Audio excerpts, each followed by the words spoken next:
Hello, this is Joan Fernley, your French and Latin diction coach for choirs. And in this video, I will read the Kyrie, which is the first movement of the standard Latin Mass.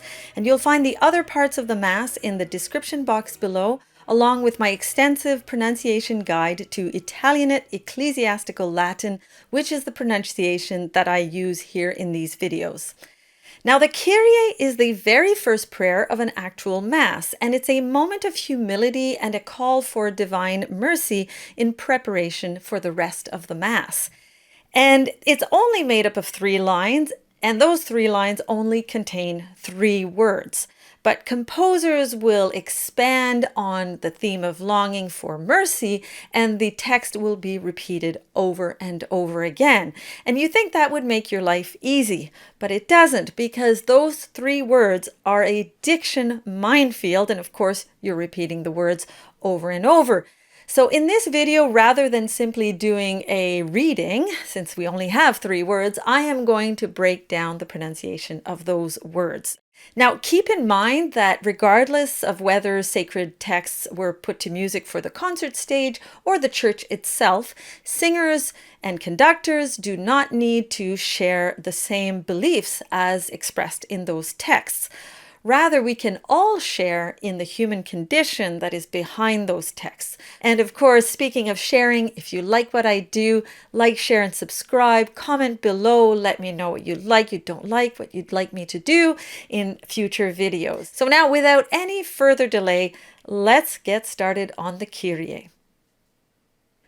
The Kyrie is a word sandwich, and on top we have Kyrie eleison, and on the bottom we have Kyrie eleison, and in the middle we have Christe eleison. And that's it. Those are the words that get repeated over and over again. So let's look at the 2 first words, and we'll look at the consonants. We start with a good K sound, and we have that Italian rolled R, which is rolled on the tip of the tongue. So we have Kyrie and Christe. Now, that double consonant on Christe, that K and that R, can be quite a mouthful, especially if you're not used to rolling your R's.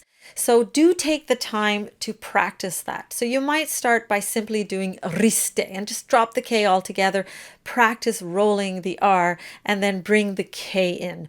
Or just find what works for you, but really get that double consonant to work for you so that you can use it for emphasis.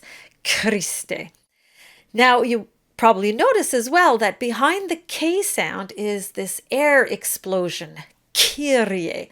And that's what makes a K a K. If you don't have that air explosion, you have a G, you get Kyrie. What's really challenging, however, is the ending E. So we're going to spend a bit of time on that. What you want to be very careful is that there is no diphthong at the end. You don't say Kyrie and Christe. That E sound is simply E, and it really doesn't matter how long you need to hold that E sound. You could hold it for 3 bars and you would sing an E the whole time. This is very challenging for English choirs, but the good news is that the word that follows, eleison, starts with the same E. So if you tend to put diphthongs at the end of words, you can start working on eleison first, because you're much less likely to throw in a diphthong at the beginning of a word. And then work backwards and imitate the same sound at the end of Kyrie and Christe.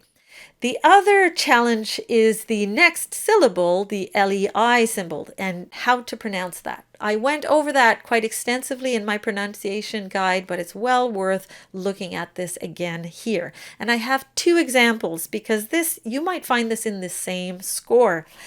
These are 2 options depending on the phrase. So in the first example, we have the E and the I that are separated. And in this case, you treat it as a double vowel. You simply sing eleison.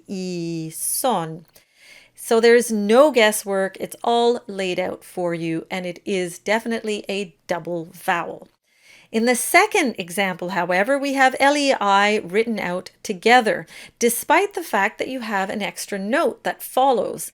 And in this instance, the composer wants you to sing it as lei with a diphthong. So I've gone on and on about no diphthongs on Christe and Kyrie, but here is one of those rare instances where we do have a diphthong. So the tricky part with diphthongs is that we tend to do them too early and we get the double vowel effect. So a diphthong is pronounced just like a consonant. It occupies minimal space. You do it at the very end. So in this instance, we do have to stretch out that sound for 2 beats. And you don't want to anticipate the diphthong. So what you will do is think of it as 2 A sounds. Ele, and then eleison at the end. Eleison. So that diphthong at the very end is just like putting the T at the end of a word or something like that. It occupies very little space. Now, having said all that, diphthongs can be tricky to coordinate. Sometimes it just sounds messy. It really depends on the space, the size of the choir, the piece, and so on. So what you can consider is dropping the diphthong altogether, and that's just a bit of a trick for the ear. And you would simply sing eleison, eleison. And the audience might actually just hear eleison. Now, the last sound that I want to speak about is the S on eleison. And I pronounce it, it's force of habit, I do it as a soft S. But also the Z sound is perfectly correct. Eleison is just fine. The key is to still have a light touch on your Z. You don't want to emphasize it. You want to think of the word like misery, because also the last syllable, the S-O-N, is a non-accented syllable. The accent of the word is on le, eleison.